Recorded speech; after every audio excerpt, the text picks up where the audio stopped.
At 0300 hours Zulu time, Iran's primary military surveillance satellite, the Noor-3, ceased all transmissions. The event was instantaneous. A multi-million-dollar strategic asset, the eye of the Islamic Revolutionary Guard Corps, was rendered blind and silent 280 miles above the Arabian Peninsula. Was this a catastrophic, random malfunction in the unforgiving vacuum of space? Or was this the first shot in an undeclared war, a silent, orbital decapitation strike intended to cripple Tehran before a single boot touches the ground? The implications are staggering. For decades, conflict was confined to land, sea, and air. The final frontier is now the front line. The rules of engagement are being rewritten in zero gravity, far from public view. Tehran's official response was swift and predictable. The Iranian Space Agency issued a statement citing a critical power system failure, attributing the loss to a faulty solar array battery. They claim recovery efforts are underway, a standard response for a state concealing a critical vulnerability. But behind the scenes,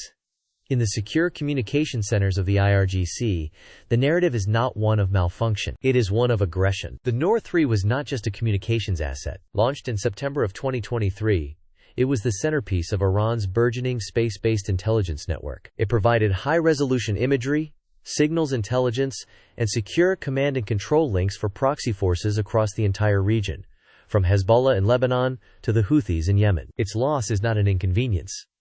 It is a strategic amputation. The silence is the first weapon. A blinded enemy cannot see an attack coming. They cannot coordinate a defense. They cannot command their forces. War is imminent. Markets are uncertain. The world is watching a conflict it cannot see. This orbital event coincides with heightened tensions in the Strait of Hormuz. In the last 48 hours, U.S. naval assets, including the carrier strike group Eisenhower, have assumed a heightened alert status. Iranian fast attack craft have been conducting aggressive, close proximity maneuvers, testing U.S. response times. The two events are now being analyzed by intelligence agencies as inextricably linked. Taking the Noor-3 offline would be a logical preparatory step for a major military operation in the Gulf, designed to neutralize Iran's ability to track U.S. naval movements and coordinate a swarm attack. What does this invisible war mean for global stability? The network of satellites above our heads underpins the entire modern world. It controls global finance, with transactions timed by atomic clocks in GPS satellites. It manages global logistics,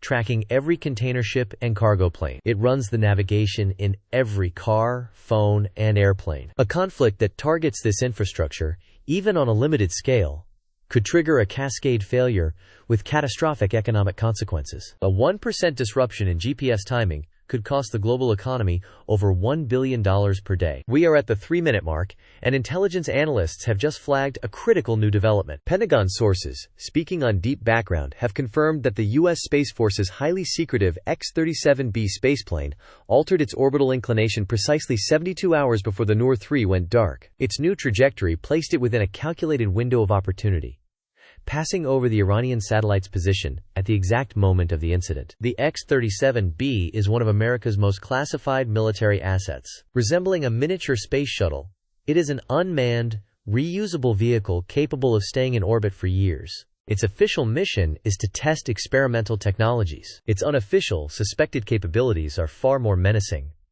ranging from satellite surveillance and repair to deploying anti-satellite weaponry. The Pentagon has issued no official comment on the X-37B's movements, adhering to a strict policy of secrecy surrounding the program. This official silence is, in itself, a message. It creates a shroud of plausible deniability, leaving Iran and the world to speculate whether the satellite's failure was an act of God or an act of Washington. Two primary attack vectors are being considered by defense analysts. The first is a non-kinetic assault, a sophisticated cyber or electronic warfare attack. This could involve high-powered microwave bursts to fry the satellite's electronics, or a malicious code uploaded to hijack its control systems, effectively turning the satellite into a useless piece of space junk. This method is clean, leaves no debris, and is nearly impossible to trace back to its source with 100% certainty. It is the preferred method for a clandestine opening move in a conflict, as it sows confusion and delays retaliation. The second possibility is far more direct: a kinetic strike. This would involve deploying a small projectile or even a focused energy weapon. A hypervelocity rod, no larger than a fire extinguisher, could obliterate a satellite upon impact. A ground-based or space-based laser could permanently blind its optical sensors. A kinetic strike is messy. It creates a cloud of orbital debris that can threaten all satellites in the same orbital band, including an attacker's own assets. It is an undeniable act of war. The fact that no new debris field has been detected by global space surveillance networks suggests that if an attack did occur, it was likely non-kinetic. But there is a third, more terrifying possibility. What if the weapon was designed to be traceless, to disable and then deorbit, burning up on re-entry, or to attach itself to the target?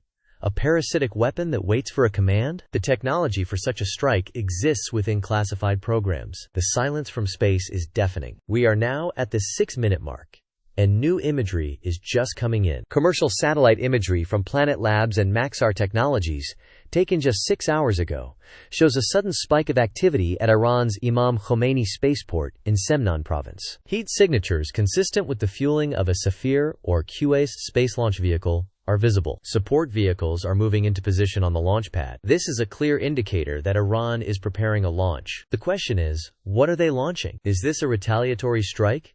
An attempt to demonstrate they can strike back at U.S. orbital assets? Or is it a desperate attempt to rush a replacement satellite into orbit to regain their lost vision over the battlefield? An attack on a U.S. satellite, particularly a key GPS or military communications node, would be an unprecedented escalation. America's orbital infrastructure is both its greatest strength and its most significant vulnerability. It is a multi-trillion-dollar glass house. Iran may not be able to build a better house, but it may possess the stones to break the windows. Their primary targets would likely not be hardened U.S. military satellites, which have defensive capabilities. Instead, they might pursue an asymmetric strategy, targeting commercial satellites owned by American companies. A successful strike against a key communications provider like Starlink or Viasat would cause massive disruption to civilian and military life, creating chaos that could be exploited. The legal framework for space is antiquated, governed by the 1967 Outer Space Treaty, a document written before the advent of microsatellites and cyber warfare. It prohibits placing weapons of mass destruction in orbit, but is dangerously vague on conventional weapons and what constitutes an act of war. This legal gray zone is now being exploited. The strategic calculus for the United States is complex. Admitting to the strike would confirm a new military doctrine of preemptive orbital warfare, potentially triggering a space arms race with China and Russia. Denying it allows Iran to frame the narrative, possibly painting itself as a victim of an unknown aggressor to garner international sympathy. This is the nature of 21st century conflict. A battle fought in the domains of information and plausible deniability. While the world searches for a smoking gun, the battlefield is already being shaped, and the clock is ticking. We are approaching the 9-minute mark, and a new data point has just been flagged by the U.S. Space Surveillance Network. This changes the entire analysis. In the moments leading up to the North 3's signal loss, declassified tracking data shows it was not alone. A second, much smaller, unregistered object, designated by the network as Object 377b, was detected matching the satellite's velocity and trajectory. It shadowed the Iranian satellite at a distance of less than 100 meters. This shadow object was not on any official space track registry. Its origin is unknown. It appeared on sensors only minutes before the incident and vanished immediately after. It left no debris. It emitted no signals. It was, for all intents and purposes, a ghost. This revelation complicates the X-37B theory. While the U.S. spaceplane was in the vicinity,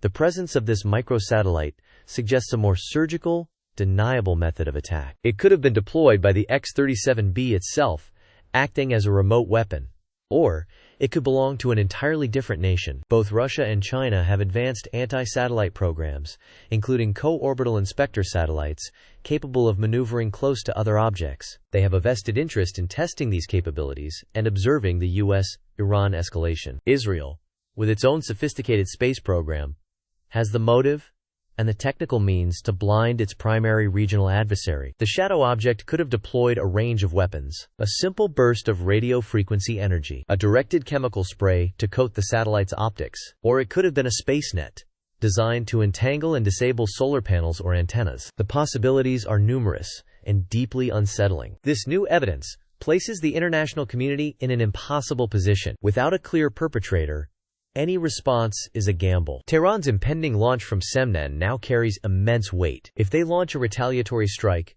who do they target? An attack on a U.S. asset, if the U.S. was not the perpetrator, would trigger a catastrophic war based on a fatal miscalculation. Global markets are now reacting to this new layer of uncertainty. The price of Brent crude has jumped 3.5% in the last hour. Defense contractor stocks, particularly those specializing in aerospace and cyber warfare like Lockheed Martin, Raytheon, and Northrop Grumman, are up an average of 5%. Gold, the traditional safe haven asset, is surging. The U.S. Space Command is now at DEFCON 3, the highest it has been since the Cold War. All non-essential satellite maneuvers have been halted. A protective digital shield has been raised around critical GPS and military communication constellations, a sign that they anticipate an imminent counterattack. The stage is being set for a confrontation that could cripple the backbone of the modern world. The launch window at Iran's Semnan spaceport is closing. The vehicle on the pad is confirmed to be a Q-Waste 3-stage rocket, the same model used by the IRGC to launch the Noor 3. Intelligence reports suggest its payload is small,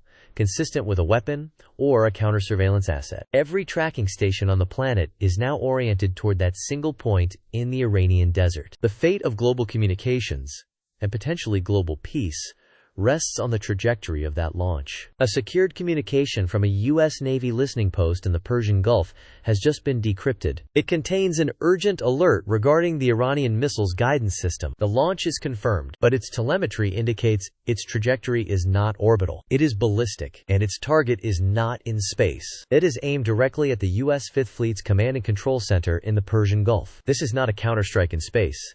This is an act of war on Earth. In the Pentagon's National Military Command Center, the alert status flashes from DEFCON 3 to DEFCON 2. Interceptors are scrambled. The USS Carney, an Arleigh Burke-class destroyer on station, acquires a firing solution. The world is now 90 seconds from a direct military exchange between the United States and Iran. But then, something unprecedented happens. At its apogee, 80 kilometers above the Gulf, the Iranian warhead detonates. There is no explosion, no fireball. Instead, a silent, brilliant pulse of electromagnetic energy floods the region. It's not a nuke. It's a high-altitude electromagnetic pulse, an EMP, a demonstration, a warning shot fired not with a bullet, but with the entire electromagnetic spectrum. The U.S. fleet is electronically dead. Communications, navigation, targeting systems, all fried. The strike was designed not for kinetic destruction, but for strategic paralysis. Iran has just shown the world it can neutralize America's most advanced naval assets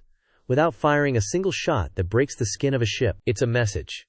We know what you did, and we can touch you. And now, the final, chilling piece of the puzzle falls into place. The shadow object was not the weapon. It was the witness. Third-party intelligence confirms both China and Russia had assets in position not to attack, but to observe. They watched the U.S. disable the Iranian satellite, recorded the entire event, and then anonymously delivered the proof to Tehran. The U.S. gambled on plausible deniability and lost. Iran's ballistic EMP was their response, a perfectly calibrated move to avoid total war while proving they had the evidence. The crisis has been averted, but the world has fundamentally changed. A new Cold War has begun, fought with ghost satellites, deniable weapons, and targeted information leaks. The battlefield is no longer land, sea, or air. It is a complex, terrifying landscape of perception and deception, where the truth itself is the ultimate weapon and the first casualty. We have all just witnessed the first shot. The old maps are useless.